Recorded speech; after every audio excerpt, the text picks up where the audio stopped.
اس کہانی کے بارے میں ایک بات عرض کرنا ضروری ہے کہ یہ کہانی 80% حقیقت پر مبنی ہے۔ اس کے کچھ کردار اب بھی حیات ہیں اور کسی نہ کسی انداز میں بہرحال جی رہے ہیں۔ اس میں آپ کو وہ سب کچھ ملے گا جو آپ چاہتے ہیں۔ چنار گڑھ کے جس پراسرار قلعے کے گرد یہ کہانی گھومتی ہے وہ آج بھی اپنی جگہ قائم ہے۔ ننکا اس قدر خبیث اور شیطانی قوتوں کا مالک تھا کہ چنار گڑھ کے بزرگ آج بھی اس کا نام سن کر لرز جاتے ہیں۔ آئیے چلتے ہیں کہانی کے اگلے حصے کی طرف۔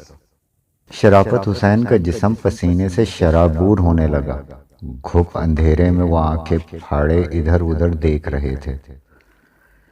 اچانک ہنومان کے پرانے مندر کے دروازے خوفناک آواز میں چرچرائے تو شرافت حسین خوف و دہشت کے مارے اچھل پڑے۔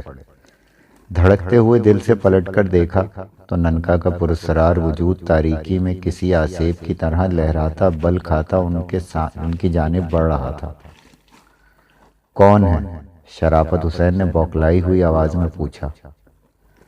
میں ننکا ہوں سرکار، آپ کا سیوک، آپ کے چرنوں کی دھول۔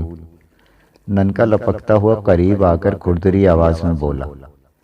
اندھیرے میں اس کی خون آلود روشن آنکھیں پہلے کے مقابلے میں کچھ زیادہ ہی بھیانک اور خوفناک لگ رہی تھیں۔ ننکا، شرافت حسین نے بمشکل خود پر قابو پاتے ہوئے کہا، میں تمہیں زیادہ وقت نہیں دے سکوں گا۔ مناسب ہوگا تم نے جس مقصد کے لیے یہاں ملنے کی خواہش کی تھی وہ کم سے کم الفاظ میں بیان کر ڈالو۔ آپ مجھے کچھ بیاکل نظر آ رہے ہیں سرکار، ننکا نے سرسراتی آواز میں پوچھا۔ کس بات کی چنتا ستا رہی ہے؟ میں اس بات کو پسند نہیں کروں گا کہ کوئی تیسرا شخص مجھے اور تمہیں اس ویرانے میں راز و نیاز کرتے ہوئے دیکھے۔ اس کارن تو میں نے آپ کو اتنی رات گئے یہاں بلایا تھا، ننکا نے یقین دلاتے ہوئے جواب دیا۔ بے فکر ہو جائیے سرکار، اس سمے یہاں کوئی پنچھی بھی بسیرا کرنے نہیں آتا، اور پھر جب میں آپ کے ساتھ ہوں تو کوئی جنگلی درندہ بھی ادھر آنے کی بھول نہیں کرے گا۔ جیون بڑی انمول چیز کا نام ہے، جان بوجھ کر کون موت سے کھیلنے کی کوشش کرتا ہے؟ پھر بھی ہمارے لیے احتیاط ضروری ہے، شرافت حسین نے کہا۔ پھر کچھ سوچ کر بولے، کیا تمہیں یقین ہے کہ تم ہمارے دفتر کی گمشدہ فائل کا پتہ چلا لو گے؟ آپ سیوک کو موقع تو دیں سرکار، ننکا نے سرگوشی کی۔ ایک گمشدہ فائل کیا، آپ کی اور بھی ساری منوں کی کامنائیں پوری ہوں گی۔ کوئی اچھا ادھوری نہیں رہے گی۔ کیا مطلب؟ میں پرانے قلعے کے اس شاہی خزانے کی بات کر رہا ہوں سرکار، جس نے آپ کے من میں بھی کھلبلی مچا رکھی ہے۔ ننکا کا لہجہ معنی خیز تھا۔ شاہی دفینے کا نام سن کر شرافت حسین چونکے۔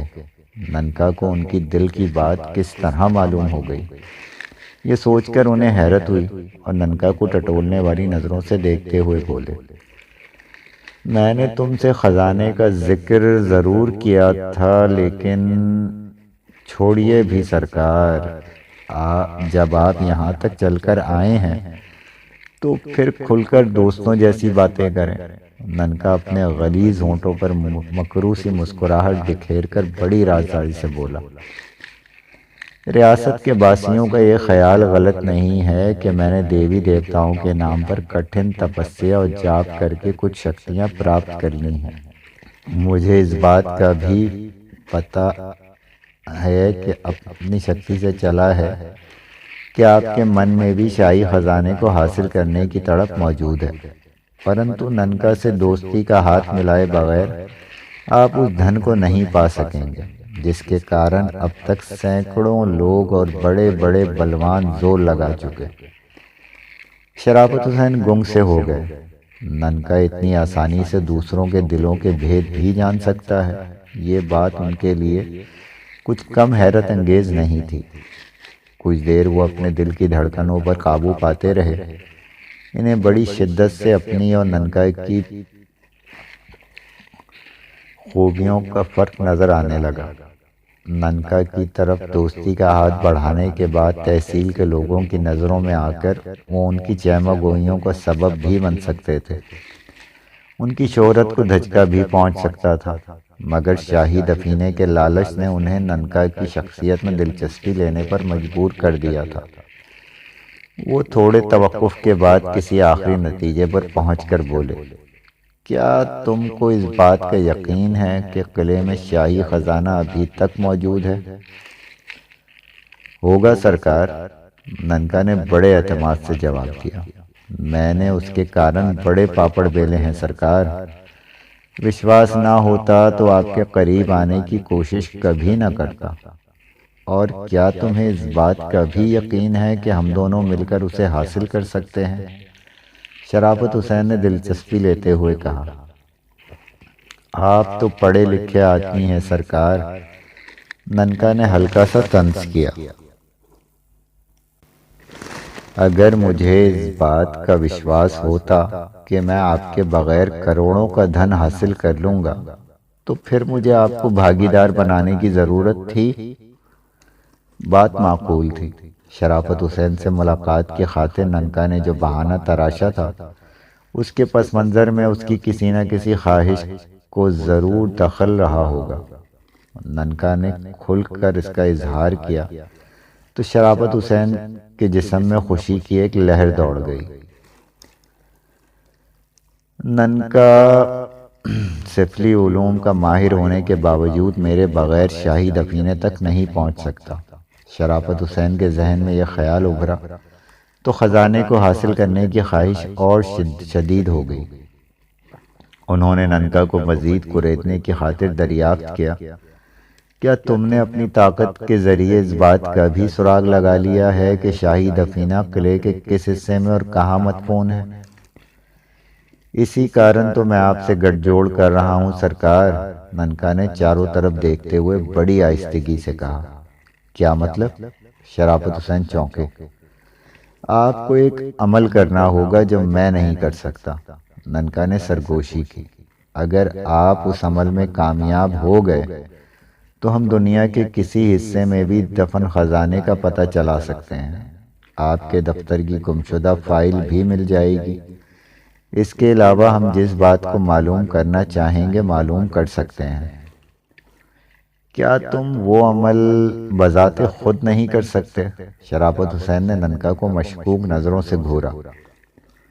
مجھے امید تھی آپ یہ سوال ضرور پوچھیں گے، ننکا ایک ٹھنڈی اور طویل سانس لے کر بولا۔ بات دراصل یہ ہے سرکار کہ آپ کا یہ سیوک سفلی کا ماہر ہے، اور آپ کو یہ بات ضرور معلوم ہوگی کہ سفلی کرنے والے کو گند اور غلیظ غذا بھی کھانی پڑتی ہے۔ جو عمل ہمیں اب کرنا ہے وہ دوسرے طریقے کا ہے جسے میں نہیں کر سکتا۔ آپ ہمت کریں گے تو کامیاب ہو جائیں گے۔ میں تمہارا مطلب سمجھ رہا ہوں، لیکن کیا میرے علاوہ کوئی تیسرا آدمی؟ ایسا ممکن ہوتا تو میں آپ کے بجائے اس تیسرے آدمی کو زیادہ آسانی سے رام کر سکتا تھا، ننکا نے سرسراتے لہجے میں کہا۔ میں نے اپنے کالے علم کے زور سے یہ بات معلوم کی ہے کہ وہ عمل صرف آپ کر سکتے ہیں۔ کیا کرنا ہوگا مجھے؟ شرافت حسین نے خشک ہونٹوں پر زبان پھیرتے ہوئے کہا۔ ننکا نے اتنی کچی گولیاں بھی نہیں کھیلی ہیں سرکار کہ دوستی پکی کیے بغیر کروڑوں کے دھن کا راز کسی اور کو بتا دے۔ میں سمجھا نہیں۔ اس بار شرافت حسین نے ننکا کو تیز نظروں سے گھورا۔ تم کیا کہنا چاہ رہے ہو؟ ہم دونوں کو اس عمل سے پہلے ایک دوسرے کو وشواس دلانا ہوگا کہ کوئی ایک دوسرے کو مکر و فریب نہیں کرے گا، ننکا نے بے حد کھردرے انداز میں کہا، پھر ہاتھ جوڑ کر بولا، میں آپ کا سیوک، آپ کے چرنوں کی دھول ہوں، لیکن ہمیں دوستی کے بندھن میں بندھنے کے کارن اپنے اپنے دھرم کی کسی بڑی پستک یا دیوی دیوتاؤں کی سوگند کھا کر اس بات کا وچن دینا ہوگا کہ ہم کسی بھی حالت میں ایک دوسرے کو دھوکہ نہیں دیں گے، اور عمل میں کامیاب ہونے کے بعد آدھے آدھے کے بھاگیدار ہوں گے۔ شرافت حسین نے فوراً ہی کوئی جواب نہیں دیا۔ وہ کسی غیر مذہب کے ساتھ بڑی چیز کی قسم کھا کر حصے دار بننے سے ہچکچا رہے تھے، لیکن شاہی دفینے کا لالچ ایسا تھا کہ وہ اندر سے ڈھل مل کر بے یقین بھی ہو رہے تھے۔ ان کے ذہن میں یہ نقطہ بار بار ابھر رہا تھا کہ وہ اس وقت ننکا سے مخاطب تھے، جو پوری تحصیل میں اپنی کالی طاقتوں کی وجہ سے کسی شیطان کی طرح مشہور تھا۔ لوگ اس کے سائے سے بھی کتراتے تھے۔ انہیں یہ خیال بھی پریشان کر رہا تھا کہ جو شخص گندی اور غلیظ چیزیں کھا سکتا ہے وہ کسی وقت اپنے وعدوں سے منحرف بھی ہو سکتا ہے۔ مگر ان باتوں کے باوجود خزانے کا لالچ انہیں ننکا سے دوستی پر اکسا رہا تھا۔ ننکا کی سرخ سرخ پراسرار آنکھیں شرافت حسین کے چہرے پر مرکوز تھی۔ پھر شاید وہ ان آنکھوں کا سحر ہی تھا جس نے شرافت حسین کو تسخیر کر لیا۔ انہوں نے ڈرتے ڈرتے بڑی چیز کی قسم کھا کر وعدہ کر لیا کہ وہ خزانے کے حصول میں ننکا کے ساتھ کوئی دھوکہ یا فریب نہیں کریں گے۔ بعد میں ننکا نے بھی دیوی دیوتاؤں کی لمبی چوڑی قسمیں کھا کر شرافت حسین کو یقین دلایا کہ وہ ان کے ساتھ کبھی دغا یا فریب سے کام نہیں لے گا۔ پھر دونوں نے ہاتھ ملایا اور ضروری عہد و پیما کرتے رہے۔ اب بتاؤ مجھے کیا عمل کرنا ہوگا؟ شرافت حسین نے وقت کا اندازہ لگاتے ہوئے بڑی بے چینی سے دریافت کیا۔ جواب میں ننکا کے مکروہ ہونٹوں پر ایک غلیظ مسکراہٹ ابھری۔ پھر وہ شرافت حسین کے کچھ اور قریب ہو کر اس عمل کے بارے میں تفصیلات بتانے لگا جس سے گزرنے کے بعد شاہی دفینے کو حاصل کرنے میں کامیاب ہو سکتے تھے۔ شرافت حسین نے عمل کی تفصیل سنی تو ایک دم بخود رہ گئے۔ ان کا دل پوری شدت سے دھڑکنے لگا۔ ننکا نے جو عمل بتایا تھا وہ خوف اور دہشت کی سرد لہر بن کر ان کے پورے وجود پر طاری تھی، اور وہ ننکا کو یوں سہمی سہمی آنکھوں سے دیکھ رہے تھے جیسے کوئی معمول اپنے عامل کو دیکھتا ہے۔ شرافت حسین خاصی دیر تک گمسم کھڑے ننکا کو کی سحر آلود نگاہوں میں دیکھتے رہے۔ پھر انہوں نے چونک کر خوف زدہ نظروں سے اطراف کا جائزہ لیا۔ انہیں یک لخت یہ خدشہ پیدا ہونے لگا کہ کہیں کوئی تیسرا شخص قریب کھڑا ان کی باتیں تو نہیں سن رہا۔ خوف اور دہشت کے مارے ان کے سارے جسم کے رونگٹے الف ہو گئے۔ سانس کی رفتار بتدریج تیز ہو رہی تھی۔ دھیرج سرکار، دھیرج، ننکا نے شرافت حسین کی حالت کا اندازہ لگاتے ہوئے ٹھوس آواز میں کہا۔ ابھی سے اگر آپ نے ہاتھ پاؤں ڈھیلے چھوڑ دیے تو آگے چل کر کیا ہوگا؟ چنتا کس بات کی ہے سرکار؟ ننکا جو آپ کے ساتھ ہے، کیا اس کے علاوہ کوئی اور طریقہ نہیں ہو سکتا؟ شرافت حسین نے ہونٹوں پر زبان پھیرتے ہوئے خوف زدہ آواز میں ننکا کو مخاطب کیا۔ کیول یہی ایک راستہ ہے سرکار، جس پر اب آپ کو عمل کرنا ہوگا۔ اس بار ننکا نے بڑی پراسرار سنجیدگی سے تہمکانہ انداز میں اختیار کیا۔ ایک بات اور کان کھول کر سن لیجئے، اب اگر آپ نے قدم پیچھے ہٹائے تو آپ کو اپنی کسی بہت عزیز چیز سے ہاتھ دھونا پڑے گا۔ شرافت حسین بے بسی کے عالم میں تھوک نکل کر رہ گئے۔ ننکا کے بتائے ہوئے عمل کے مطابق شرافت حسین کو ایک ہوش مند مگر کم سن بچے کو اپنے حویلی نما سرکاری کوٹھی کے کسی ویران کمرے میں اس وقت تک قید رکھنا تھا جب تک وہ قریب المرگ نہ ہو جاتا۔ ننکا نے اس بات کی بھی بڑی سختی سے تاکید کی تھی کہ جس کمرے میں بچے کو بند رکھا جائے وہاں سورج کی ایک مدھم سی کرن بھی داخل نہ ہو سکے۔ صرف بجلی کے سرخ رنگ کے مدھم روشنی بوقت ضرورت کی جا سکتی ہے۔ اس کے علاوہ ننکا نے اپنے الفاظ پہ زور دیتے ہوئے کہا کہ اس معصوم بچے کو صرف ایسی میٹھی چیزیں زیادہ سے زیادہ مقدار میں کھلائی جائیں جس سے اس کی پیاس کی شدت میں اضافہ ہو، مگر اسے پانی کی ایک ایک بوند سے بھی محروم رکھا جائے۔ نمک اور نمکین چیزیں بھی نہ دی جائیں۔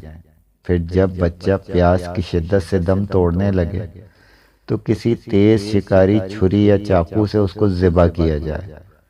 اور اس کے دل کو چیر کر اس کے خون سے پاک و صاف روئی کی جتنی مقدار ممکن ہو تر کر لی جائے۔ بات کا عمل ننکا نے اس خون آلود روئی کے حصول کے بعد بتانے کا وعدہ کیا تھا۔ ننکا شرافت حسین بڑی مشکلوں سے زبان کھولنے کی کوشش کی۔ تم جانتے ہو میں شادی شدہ ہوں، میرے بیوی بچے فی الحال الہ آباد گئے ہوئے ہیں، لیکن 1-2 روز میں واپس آ جائیں گے۔ ان کی موجودگی میں آپ کا مطلب سمجھ رہا ہوں سرکار، پرنتو اب پیچھے ہٹنے کا کوئی راستہ نہیں۔ آپ نے بڑی چیز کی سوگند کھا لی ہے۔ اس سوگند کو توڑنے کی صورت میں آپ کو اپنی پتنی یا بالک سے ہاتھ دھونا پڑے گا۔ ننکا نے ٹھوس آواز میں ایک ایک لفظ کو جمع کر کہا۔ انسان تو ایک سندری کے پریم روگ میں الجھ کر بڑے سے بڑے بلیدان کرنے پر تیار ہو جاتا ہے۔ شاہی خاندان تو سینکڑوں ناریوں کے کومل شریر سے بھی زیادہ قیمتی ہوتا ہے۔ زیادہ سوچ وچار مت کیجیے سرکار، اگر شبھ گھڑی بیت گئی تو ننکا کی کالی شکتی بھی آپ کی کوئی سہایتا نہیں کر سکے گی۔ آپ کو اپنی پتنی یا بالک میں سے کسی ایک کو اپنی سوگند کے کارن بھیٹ دینا ہوگا۔ تم کہیں مجھے ڈرانے کی خاطر تو ایسی ہولناک باتیں نہیں کر رہے ہو؟ شرافت حسین نے دھڑکتے دل سے پوچھا، پھر بولے، ایک بات تم بھی ذہن نشین کر لو، اگر اب میری بیوی یا بچے کو کوئی نقصان پہنچا تو تم بھی نہ بچ سکو گے۔ چھی چھی، کیسی باتیں کر رہے ہیں سرکار؟ ننکا نے سپاٹ لہجے میں جواب دیا۔ میں کالی اور درگا کی سوگند کھا کر آپ کو وچن دے چکا ہوں کہ آپ کے ساتھ کوئی دھوکہ یا فریب نہیں کروں گا۔ بچہ کہاں سے دستیاب ہوگا؟ شرافت حسین نے کچھ توقف کے بعد سہمے ہوئے انداز میں سوال کیا۔ وہ آپ کا سیوک فراہم کر دے گا، ننکا جلدی سے بولا۔ اس بات کا بھی وعدہ کرتا ہوں وہ بچہ اپنی تحصیل کا نہیں ہوگا، میں اسے کسی قریبی بستی یا گاؤں سے اٹھا لاؤں گا۔ کیا یہ ضروری ہے کہ اس بچے کو میں اپنی ہی کوٹھی میں رکھوں؟ شرافت حسین نے وضاحت طلب کی۔ کسی اور محفوظ جگہ پہ نہیں رکھا جا سکتا؟ جگہ کی کوئی قید نہیں سرکار، لیکن اگر بچہ کسی وجہ سے ہاتھ سے نکل گیا تو سارا کھیل الٹ جائے گا۔ ٹھیک ہے، یہ ذمہ داری میری ہوگی۔ مجھے پورا وشواس ہے سرکار کہ آپ ضرور سفل ہوں گے، اور اس کے بعد مایا دیوی ہماری مٹھی میں ہوگی، ننکا بڑے اعتماد سے بولا۔ شرافت حسین رات کے 3 بجے تک مندر کے قریب رات کے پرہول اندھیرے میں کھڑے ننکا سے راز و نیاز کرتے رہے، پھر گھر واپس آ گئے۔ اپنی کوٹھی میں داخل ہونے کی خاطر انہوں نے ایک بار پھر عقبی راستے کو ترجیح دی تاکہ چوکیدار کی نظروں سے محفوظ رہ سکیں۔ اپنی خوابگاہ میں پہنچ کر شرافت حسین قدرے اطمینان کا سانس لیا، جلدی جلدی لباس تبدیل کر کے سونے کے ارادے سے بستر پر لیٹنے لگے، مگر اس رات نیند ان کی بوجھل آنکھوں سے کوسوں دور تھی۔ تمام رات وہ بستر پر بے چینی سے کروٹیں بدلتے رہے۔ کئی بار ان کے ذہن نے مشورہ دیا کہ وہ ننکا کی باتوں کو یکسر فراموش کر کے اس خطرناک عمل سے کنارہ کشی اختیار کر لیں، لیکن پھر بیوی بچے کا خیال سے ان کا دل دھڑکنے لگا۔ ہو سکتا ہے کہ ننکا نے انہیں محض خوفزدہ کرنے کی خاطر عمل نہ کرنے کی صورت میں خطرناک نتائج کی ایک فرضی رخ دکھانے کی کوشش کی ہو، لیکن اس کے باوجود شرافت حسین پوری طرح ننکا کے سحر میں گرفتار ہو چکے تھے۔